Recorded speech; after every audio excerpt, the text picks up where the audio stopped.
Our tonight presentation is about Techfugees Toronto. It is one of the 8 chapters of global organization which exists to empower displaced people with this supporting technology innovation designed by, with, and for them. Just over 1 year old, Techfugees Toronto is beginning a project addressing refugee challenges regarding housing and different affordability in the GTA. The talk will introduce the chapter, its mission, and what are hoping to learn and accomplish through the housing affordability project.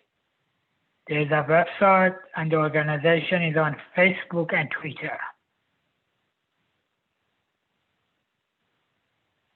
Tonight, our speakers are Olivia Doggett and Mounir,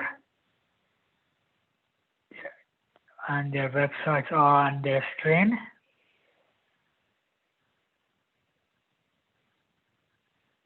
Olivia is a designer and current PhD student at the University of Toronto, focusing on designing for communities and the margin of society through discipline of human-computer interaction and critical design. With 4 years of experience working on interaction design and research in the fintech space in Toronto. Olivia is embedded in the local technology ecosystem and participated in over 10 hackathons in the city. She has experience working at Canadian Council Refugee as youth ambassador, as well as volunteer on university organization B.Refuge, which offer a matching program between undergraduate students and asylum seekers who have recently arrived in Montreal. Our second speaker is Mounir, is a social entrepreneur and advisor in field of community development. His multicultural background and his wide-spread organization network in different countries have helped him build several refugee settlement and social projects in Syria, Lebanon, and Iraq prior arriving to Canada under private sponsorship program. He has been working with ACSA Network Center in Toronto for past 4 years, where he led the entrepreneurship, employment, skill building, and mentorship program for newcomer and refugee. He is currently working in Toronto Local Immigrant Partnership, where he leads and coordinates across innovation to build sustainable, welcoming inclusion to community and new Canadian. I would stop sharing my screen if our speaker wants to share their screen.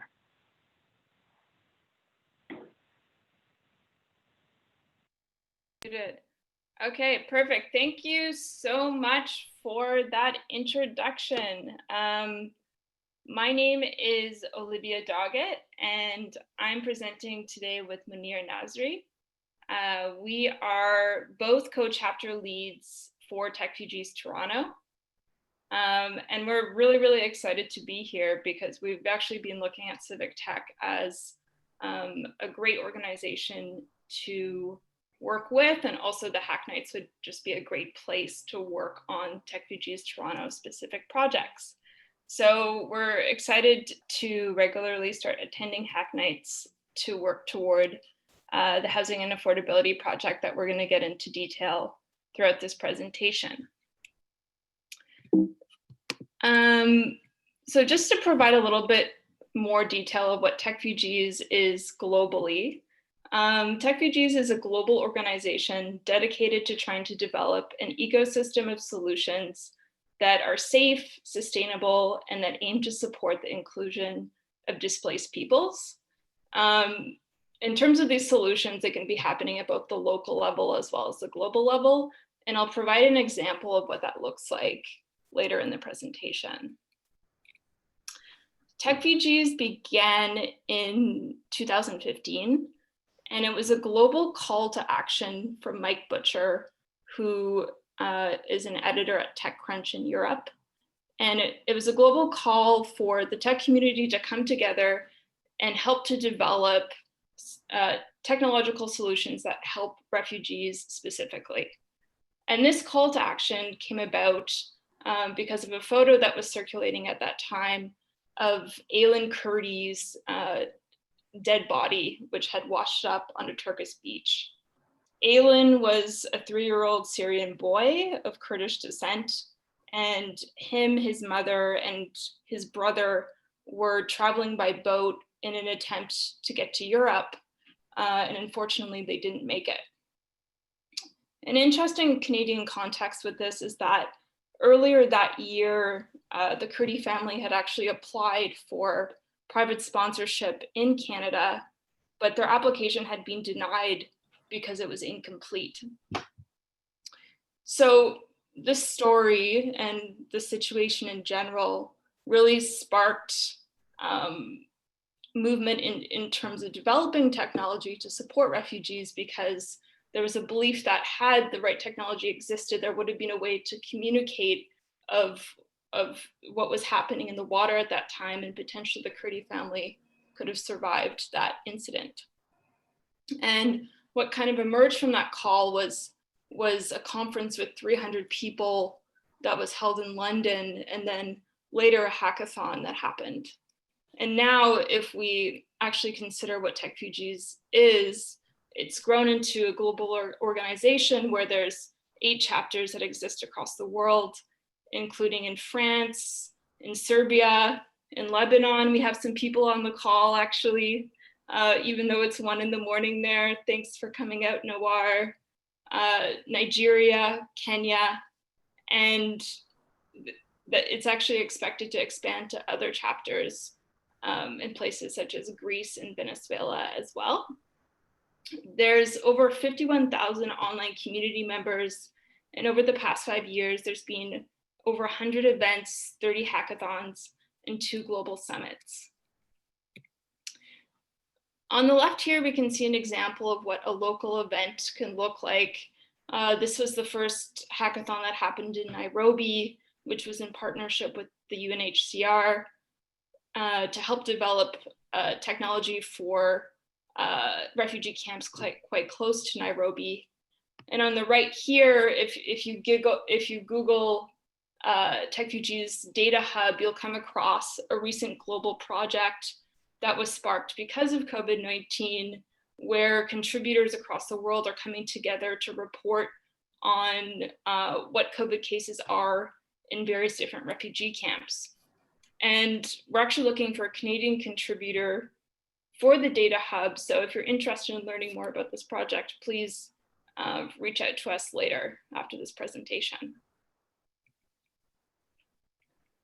Yeah, so just wanted kind of to share a bit, what is really the value of bringing Techfugees to Toronto and Canada more broadly. We know that Canada's strong tradition of welcoming refugees, they're like welcoming people and communities.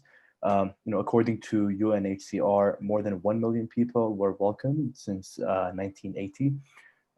And there are like more refugees arriving, and new emerging needs are coming up. According to UNHCR, Canada's a world leader in refugee resettlement, and the country is ranked first among 26 countries in 2019. And we have one of the world's most developed settlement sectors. And according to Immigration, Refugees and Citizenship Canada, more than 60% of newcomers and 70% of recent arrivals live in Canada's 3 largest cities, like Toronto, Montreal, and Vancouver. There's also a strong, growing tech and innovation and entrepreneurship ecosystem. So really for us, there was a really clear opportunity to connect people and organizations that work in these spaces to come up with meaningful solutions and ideas with, by, and for refugees. So our chapter started in fall 2019. We're now almost approaching our 1 year anniversary already. We're currently a team of 8 volunteers, and over the past year, we took some time to build a roadmap, do our research, and establish some connections and partnerships.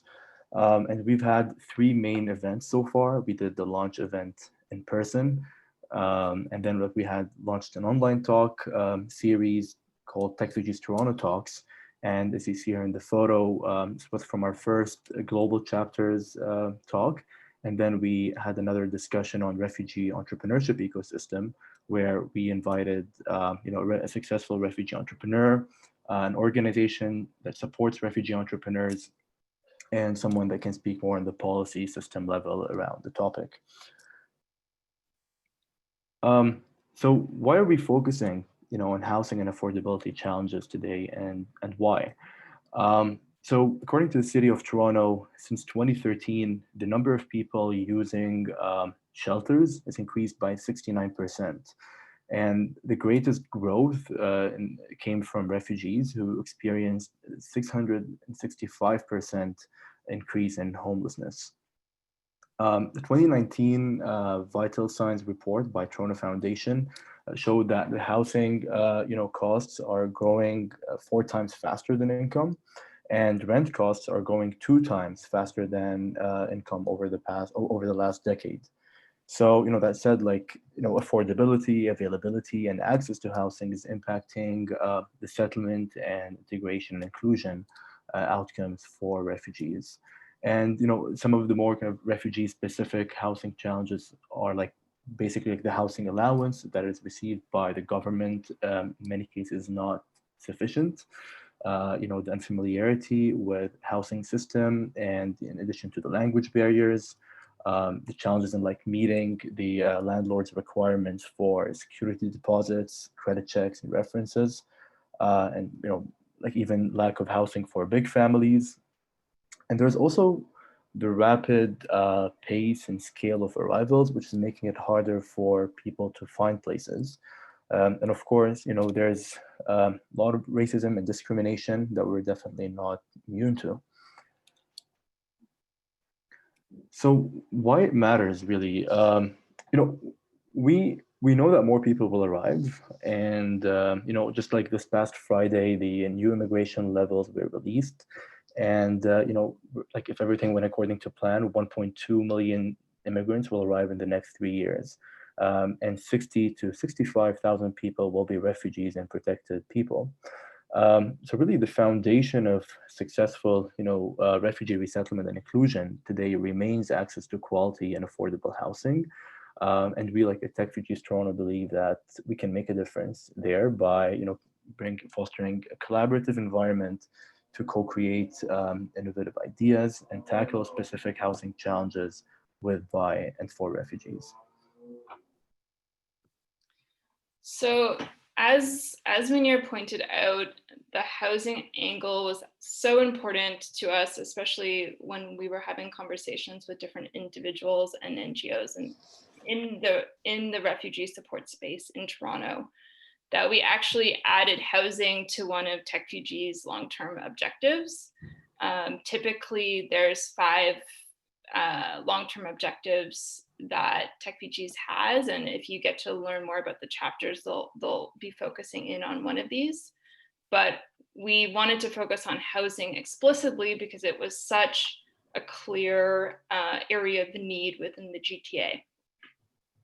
So the way that we're going about addressing housing and affordability challenges is the rest of 2020, we are going to be preparing and having and analyzing the results and thinking about Techfugees Toronto Talk, the upcoming one, which I'm going to address a little bit more in the following slide, but it's meant to be an initial conversation on some of the current refugee context with housing and affordability, and it's actually taking a different format than our first two talks, which were more lecture-based. This one will be much more of a conversation and brainstorming session. Beginning at the beginning, next year, starting in January, we're also hoping to launch our working group, which will be a series of different stakeholders, including refugees who are in the process of resettling, those who have been here for a while, landlords that lease to refugees or support in different kinds of ways, different housing organizations in the space, including NGOs and government-related groups, any technology that helps support housing, or maybe software that could be used for that purpose. The idea is to get a bunch of people together to identify some of the key challenges that are existing, as well as what the role of technology could be playing there. And you can probably see here the double arrow, orange arrow. The intention of this is really to point to that we don't want to be prescriptive around when we're actually going to be helping to develop a solution, because it's a little bit dependent around what we find as a working group. Both of these activities will be happening in tandem. So we'll start on a solution as soon as it makes sense. And we hope to be working on both these things at Hacknight. So feel free to join us in the future if you're interested.